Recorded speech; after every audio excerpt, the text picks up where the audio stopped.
2018, estava naquele cenário. Eu tinha conhecido uns juízes italianos da Mãos Limpas. Operação Mãos Limpas foi uma grande operação anticorrupção lá na Itália, no começo da década de 90. Ficou famosa. Sim. Eles estiveram no Brasil, 3 deles, né? Davigo, Percamilo Davigo, Gerardo Colombo e Antônio de Pietro. E todos eles me diziam mais ou menos o seguinte: olha, aquilo foi legal, foi bacana, a gente conseguiu, por um tempo, derrotar a corrupção, e depois o sistema político reagiu. E eu olhava esses caras com aquela semblante de desânimo, sabe? Às vezes ele até se culpando, por será que tivesse feito uma coisa diferente, talvez tivesse mudado a história, né? Mas no fundo eles não, eles não são culpados. Culpados são aqueles que reagiram e que restabeleceram o sistema da corrupção. E eu olhava aquela situação e pensava assim, puxa, eu não quero ser esses caras daqui a 10 anos. E de olhar para trás e ver, pô, Lava Jato foi ótima, mas a corrupção voltou e o sistema de impunidade também voltou. Mas ela deixou de existir? Tipo, durante esses 4 anos? Ah, diminuiu bastante. É que a gente não tem como saber realmente. Né? A Lava Jato, eu não sei se você tá por dentro, até porque tá fora disso daí há um tempo, mas ela ainda atua? Não, agora ela foi eliminada foi extinta pelo atual chefe do Ministério Público, Procurador-Geral da República, o Aras. Né? Foi extinta, que não gosta muito de tu, né? Essa história é bem interessante, cara. Muitos atribuem ao Bolsonaro uma quebra da Lava Jato, como se ele tivesse... Porque ele que pôs o Aras ali, né? Veja só, assim, né? Aí o presidente eleito, que hoje a gente vê o Bolsonaro, mas eleito lá em 2018, tem uma chance de dar certo. Eu pensei, pô, vou tentar evitar que tenha aquela reação. E foi esse meu objetivo. E aceitei. Eu não queria olhar para trás e me arrepender de não ter acolhido essa chance, entendeu? Às vezes você se arrepende mais do que você não faz do que aquilo que você faz. E fui, mas sempre permaneci fiel àquilo que eu acreditava. Agora, de fato, o que a gente foi vendo e essa é a minha interpretação aqui dos fatos dos últimos anos. O pessoal não quer que se combata a corrupção. É aquele fio que nunca acaba. O presidente tem lá investigação, família dele rachadinha. Né? Ele tem medo também que a investigação chegue nele. E daí ele chegou a partir de determinado momento do mandato dele e começou, olha, tem que enfraquecer o combate à corrupção. Como que ele comunicava isso? Porque, não, obviamente, ele não falava. Se ele falasse isso para mim... Não, mas ele não falava, obviamente. De que forma ele comunicava isso? Como o governo comunicava que era essa direção? Como você percebia que é essa direção que ele estava indo? O primeiro elemento que revelou isso foi quando teve aquela questão do COAF, né? O COAF é um órgão de inteligência de lavagem de dinheiro no Brasil e estava no Ministério da Justiça, no meu braço, alçada, vamos dizer assim, na minha alçada. A gente tinha melhorado o COAF, tinha aumentado o número de pessoas do COAF, isso é demonstrado numericamente, inclusive. E teve um movimento para tirar o COAF do Ministério da Justiça e colocar lá no Ministério da Economia. Ou seja, o COAF não podia ficar comigo. O que não faz nenhum sentido ficar na economia. Você vai dar para a polícia para os caras que tomam conta do dinheiro? Não fazia nenhum sentido tirar de mim, porque o pessoal tinha medo. Porque sabia comigo ali não tinha esquema, não tinha negócio. Então, assim, eu nunca dirigi investigação com o ministro da Justiça. O ministro da Justiça não é o super tira, mas ele dá estrutura e tem que dar independência para o pessoal fazer o trabalho deles. Isso eu fazia. Então, o primeiro sinal foi esse.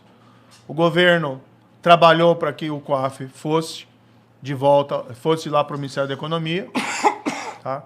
Depois teve uma decisão do Supremo que beneficiou lá o filho do presidente, parou uma investigação, foi uma liminar de um dos ministros. O governo também não queria que a gente... O problema é que essa liminar ela parava todas as investigações de lavagem de dinheiro no país.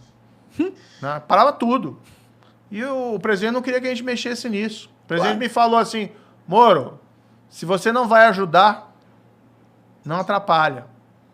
Porque ele não queria, porque eu tinha falado para ele, presidente, essa liminar, até entendo lá o teu processo de investigação do seu filho, mas assim, para o país ela é um desastre, porque para tudo. E aí ele não queria que eu fosse lá trabalhar contra a liminar no Supremo. Claro que eu não sou advogado de ninguém para lá interferir no processo do filho do presidente. Mas quando você tem uma decisão judicial que afeta todo o sistema, Aí o ministro da Justiça tem que atuar. Depois teve aquele projeto, mas depois eu desobedeci isso, para falar a verdade. Não tem como aceitar uma ordem dessa, né? E depois essa liminar caiu, mas ficou lá uns 4 meses parado, os processos, por conta lá, porque não podia prejudicar o filho do presidente, que é um absurdo.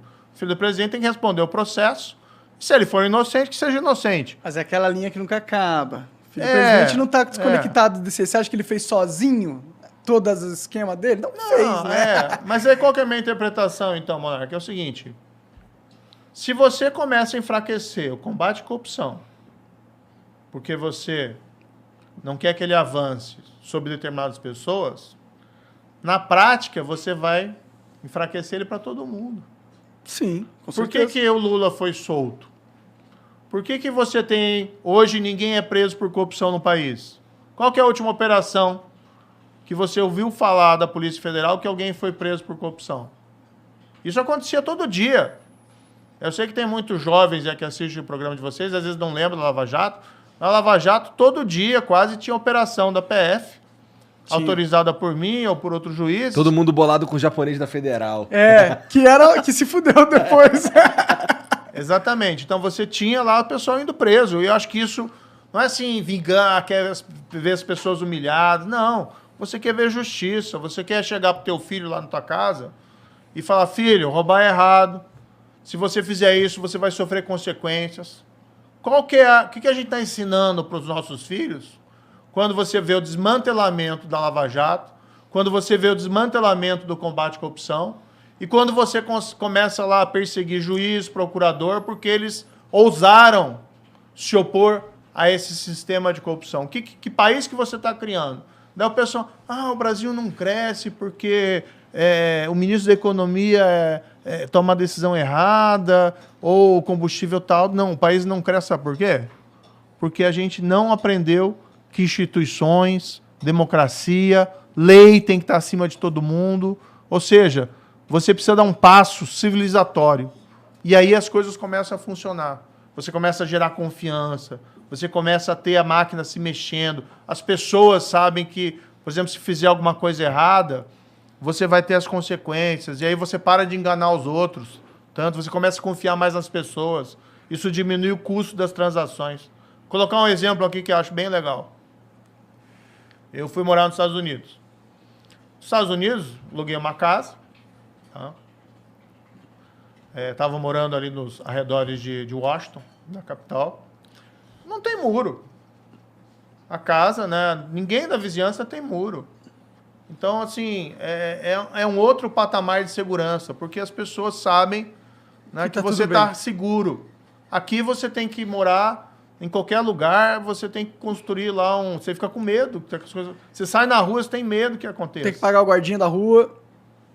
Aí o que acontecia? Lá, hoje em dia, está tudo muito sendo entregue por esses Amazon, serviços de entrega.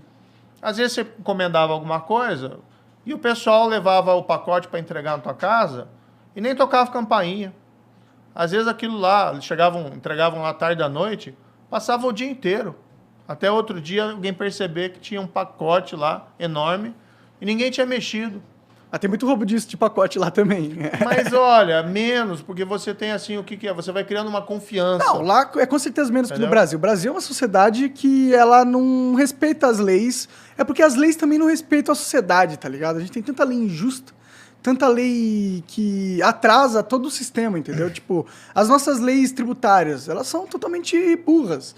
Elas só atrapalham o empresário que quer realmente crescer, entendeu? Eles dificultam a vida. E aí a gente acaba meio que falando, mano, se o sistema tá todo contra mim, ele tem regras burras, tudo é feito para tirar meu dinheiro e me fuder. Por que eu vou obedecer às regras do sistema? Mas aí eu vou te explicar o que acontece, né? Na minha opinião. Por isso que a gente também não vai para frente. E esse nosso projeto, lei tem que ser para todo mundo. Então você tem um sistema de imposto que prejudica o empresário. Prejudica o trabalhador. A gente fica falando assim, por que não tem emprego, né? Vai contratar alguém com carteira... Se o empresário tá fudido, não vai empregar ninguém, né? Mas assim, vai contratar alguém com carteira assinada e você vê o quanto imposto tem que pagar, né? Parte vai para o trabalhador e parte... Você tem um gasto muito grande adicional porque você quer fazer a coisa certa, você tem um imposto, mas tem que pagar enormemente. Sim. Tá? Mas aí sim, você tem um sistema de imposto que prejudica o empresário e o trabalhador. Tá? Diminui a produtividade da nossa economia. Tá? Impacta. Aí o que acontece? Bem, quando você tem os amigos certos, tá? Você consegue lá no Congresso, lobby, no presidente, lobby, você consegue uma exceção à regra. Todo mundo paga o imposto assim. Não. Mas tem os amigos do rei. Mas o amigo do rei paga menos porque ele está num regime de exceção. Ou o que acontece é, o cara não paga, tá? Aí você tem alguns que sofrem a consequência por não pagarem quando são descobertos, e outros que são amigos do rei e nunca sofrem nada. Então o que a gente precisa no país, eu concordo com você, a gente precisa de boas leis, tem leis injustas, tá? Mas a gente precisa parar de criar essa história do jeitinho, entendeu? De um cara querer levar vantagem em tudo. Sim. Do cara querer que a lei não se aplique para ele. A lei é boa, mas não é boa para mim. Então eu quero, por exemplo, a lei que diz que roubar é errado, que se corromper é errado, é boa. Mas não vale para mim, porque se eu roubar eu quero...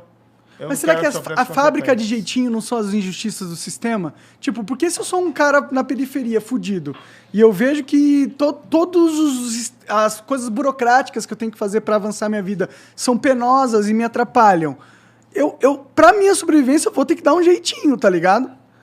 Pro cara da periferia, quando ele dá o jeitinho e ele é pego, não tem perdão para ele. Não tem conversa, não, exatamente. Cai todo o sistema em cima dele e ele tá ferrado. Sim.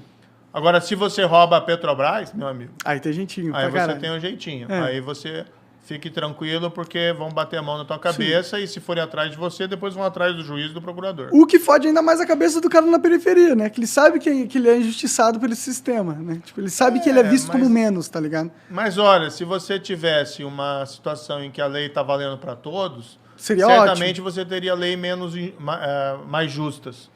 Então, seria menos injustiça. Mas a gente só vai ter uma lei valendo para todos quando a gente tiver leis justas, entendeu? Porque enquanto tiver uma lei injusta, o rico sempre vai tentar se safar e vai conseguir. Eu acho. Mas aqui o que a gente está falando é de lei justa e o rico e poderoso violando a lei e não sofrendo as consequências. Seria o ideal. Seria o ideal. Não, aí o que acontece no Brasil é isso. Roubar é errado. Você roubar a Petrobras é errado. Aí o cara viola a lei, não sofre consequência, por quê? Porque o sistema não funciona contra ele. Sim. É errado. Tem que ter tolerância a zero. Tipo, aí a gente não está falando daquele cara que está burlando o sistema para sobreviver. Sim. A gente não está falando do cara da periferia. E as pessoas sabem disso, né? Então, as pessoas muitas vezes falam, o que você acha desse negócio aí de anular as condenações de tanta gente que roubou? Como é que você explica isso? A culpa foi do juiz, ou do promotor, ou do policial? Eles que erraram? Eles que cometeram os excessos? Não, meu amigo. O que está acontecendo é o seguinte. É aquilo que sempre te disseram. Que se você é rico e poderoso, você pode fazer o que você quer. Que você não sofre consequências. É verdade. Agora eu vou dizer assim, esse não é o país que eu quero. Sim. Esse é o país que os brasileiros não querem. Então a gente tem que mudar isso aí, entendeu? Por isso eu tô nessa jornada.